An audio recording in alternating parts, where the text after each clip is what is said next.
क्या अभी मजा आएगा ना भिड़ो। কিরে বাবু, তোর না আজকে রেজাল্ট বাড়াবার কথা ছিল? এখনো দেরি আছে। কি লাগছে, পাস হয়ে যাবি? হ্যাঁ কাকু, পাস হয়ে যাবো। বাইগান। আরে কাকু, আপনি টেনশন নিচ্ছেন কেন? আমাদের জন্য তো দিদি আছে। আজকালকার ছেলেদের যে কি হয়ে গেছে কি জানি। আমাদের বয়সে আমরা 80-90% তুলতাম। কাকু, এটা কি লেখা আছে একটু বুঝিয়ে দেন তো। ওই দেখি। ও, এটা এটা আমার চোখে ধরছে না। ঠিক আছে বাবু, আমি তাহলে চলি এখন। আরে দাঁড়ান দাঁড়ান কাকু, এটা বলে তো যান। আজকালকার ছেলেদের সাথে লাগাই যাবে না। আমি বাড়ি পালাই এখন। ছেলেরা খুব খ্যাপা চুদা কাকু, দিনের বেলায় মাথা খারাপ করতে আসছে। এখন বাড়ি যাই। ওই, কোথায় গিয়েছিলি? এই তো বাবা, একটু বাইরে গিয়েছিলাম। তোর কাকুকে অপমান করেছিস?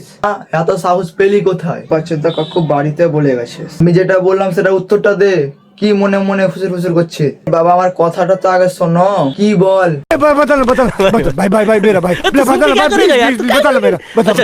আমি আসছিলাম, তারপর কি হলো? তারপর কাকু আমাকে বললো শোনো বাবু। আমি বললাম কি হলো কাকু? কাকু বললেন কি করছো? আমি বললাম কাকু, এই ডাউটটা বুঝতে পারছি না, একটু বুঝিয়ে দিন তো। তো কাকু বাহানা দিয়ে পালিয়ে গেল। এখানে তুমি বিচার করো তো। झूठ पे झूठ, झूठ पे झूठ बोलती जा रही है, शर्म नहीं आती? না না, তুই ঠিকই বলেছিস। ওই শালাই কিছু জানে না। আরে আমাকেও মিথ্যা কথা বলে গেল তোর ব্যাপারে। শালাকে আজ মেরেই ফেলবো। দে তো লাঠিটা। আমার ব্যাটার আবার মিথ্যা মিথ্যা কথা বলা। এই নাও বাবা, যাও। শালা আমার সাথে পাঙ্গা নেবে, নে এবার বুঝ।